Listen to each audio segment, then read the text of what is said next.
Welcome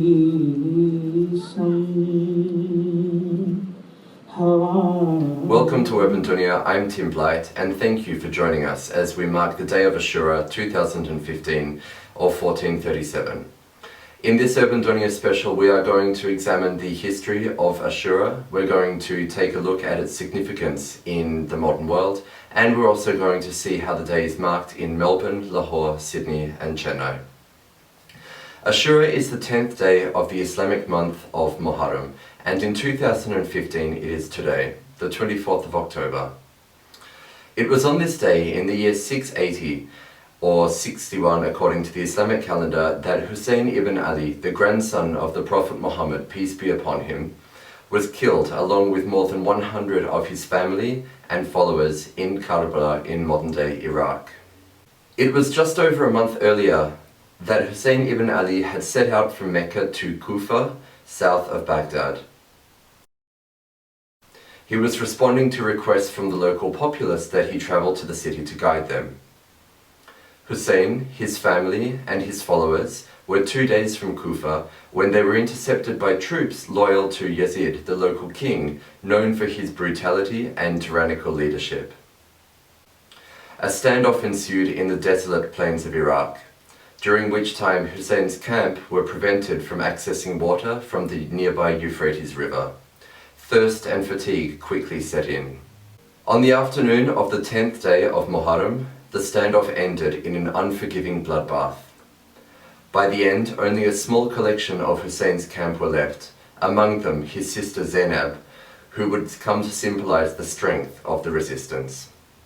On the battlefield, Hussein's 18-year-old son, Ali Akbar, was killed with a spear to the chest. Hussein's half-brother Abbas reached the river to bring water for the camp, but was intercepted, slowly dismembered, and then finally felled by an arrow to the eye.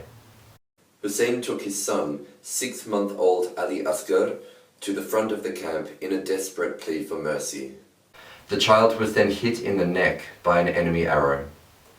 Back on the battlefield, Hussein was hit in the chest by an arrow, hit across the head by an enemy sword, before being beheaded while kneeling in prayer.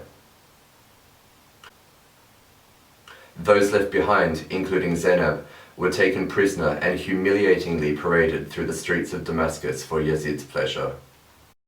While the events of that day are often referred to as the Battle of Karbala, it's safe to say that they represent nothing short of a massacre. Although historically and spiritually significant for all Muslims, Ashura takes on special meaning for Shia, for whom the events were an attempt to eliminate the torchbearers of Islam. Today, Ashura is a major event in countries with a significant Shia population, including Iran, Iraq, Pakistan and India.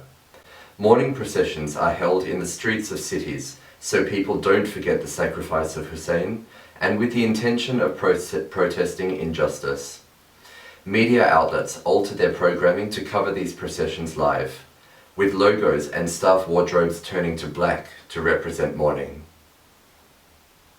The events at Karbala are seen through the prism of rising up against dictatorship and standing up for truth, integrity and humanity, no matter what the cost.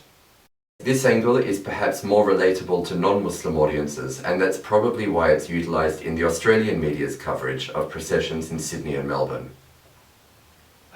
Remembrance of Ashura takes the form of religious lectures, known as majlis, mourning speeches known as masayib, poetry or chanting, and the physical mourning practice known as matam. Partly an expression of grief, partly an attempt to emulate the pain of what Hussein went through, matam is done to varying degrees, from simply beating the chest to zanjir-zani, a bladed whip used to flagellate the back. And a warning that the upcoming report contains footage of zanjir-zani which may distress some viewers.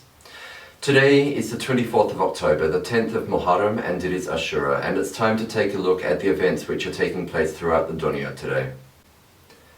In Melbourne, thousands are expected to turn out to march along La Trobe Street in the city centre, starting from Carlton Gardens at 12:30 and finishing at Flagstaff Gardens at 5:30 p.m. Majlis and Masayib will also be held at Shia mosques across the city. In Lahore, security is tight, as the main procession is taken out from Nisar Haveli near Mochi Gate in the walled city, and then marched through the main streets, culminating at Karbala Gamasha, a mourning hall near Bati Chowk. Majlis and Masaib are being held through the night and into the day, while Matam is taking place along the route of the procession. Matam will also take place throughout the day, but is expected to climax just before dawn when Hussein's son Ali Akbar is said to have recited his last ever call to prayer, and in the mid-afternoon at the time of Hussein's death. Today is a public holiday in Pakistan. My friend and Urban Dunia correspondent Mozam Ali has sent us this footage from Lahore just a few hours ago.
In Sydney, the procession will be led down Macquarie Street, starting from Hyde Park at 7:30 in the morning and reaching the Botanic Gardens near the Opera House by midday.